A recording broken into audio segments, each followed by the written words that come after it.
Welcome to today's solution video. Today I'm going to be covering how you can use the SQL Business Intelligence, the Viewpoint Client, to import your existing Query400 queries and start using them in seconds. Change can be challenging. Switching business intelligence tools shouldn't also mean losing all the work that has been put into writing all your existing queries over the years. Today, I'm going to be showing you how you can take your current Query400 queries you have built and import them with the SQL BI interface and start using them in seconds. And the possibilities don't stop there with just importing them. You can also use SQL to perform data manipulation and report tasks far beyond the abilities of Query400, like creating runtime prompts for users to access data in different ways. There are two methods for importing and converting queries from Query400, a green screen method and a GUI method. Today, I'll be showing you the preferred method using the GUI through the Viewpoint Client. All right, so from the Viewpoint Client, we have capabilities in our File menu here.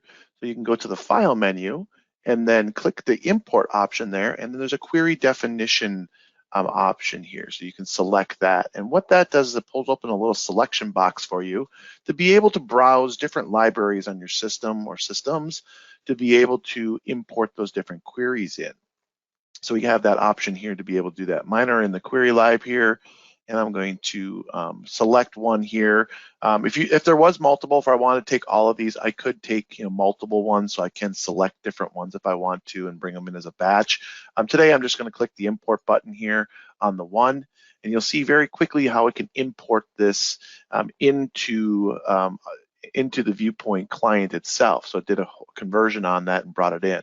Now this is usable already, so there's nothing I need to do from a design standpoint to be able to use this. I can double click this, right click it, hit the display button here, whatever I want to be able to do to access that, but this will run the query directly at this point, and pull back all the data. Now there's many cases where this data, users might want to work with the data a little bit more, right? So visually work with it. Now they do have the capability to come in here and create totals and export it out in different options and stuff like that through the Viewpoint Client.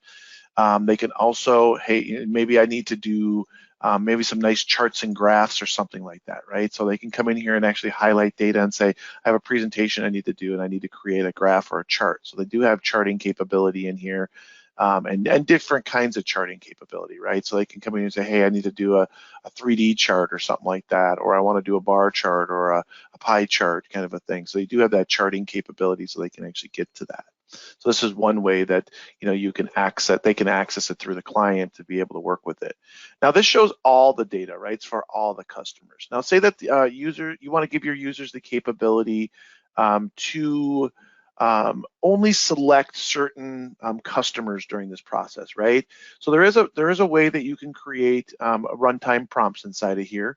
So I'm going to come into the design mode here, and you see I can look at the SQL statement here and look at all the different things that it's doing here. I like to use the files and fields option here because this gives me more of a graphical view over the data and showing me the tables and also the joins behind here that I'm using to be able to present this data and all the different fields that I am displaying to the end user.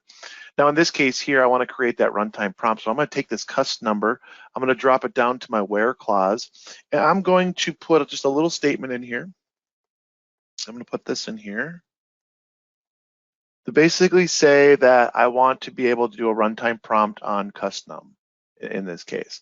So now if I display that data again, you'll see it's going to prompt me before it displays the data. So it's saying, hey, what customer number do you want to display for me to display? So I'm going to come in here and enter in this so you can see this.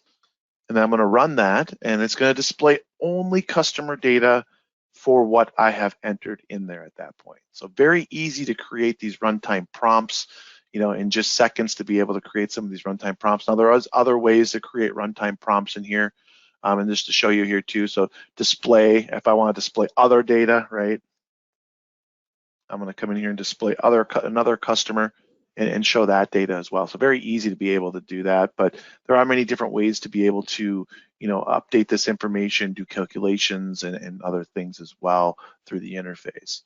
Now, in some of the other videos, you will learn how you can access these not only through the through the Viewpoint client itself, but also through the SQL web interface, and also updating and viewing data from dashboards. Thank you for watching the video today. And if you have any more questions on the SQL Business Intelligence solution and how you can get started using it, or you would like to have a more in-depth demonstration on it, feel free to contact us here at Help Systems to schedule a free solution demonstration or even a trial of our solution.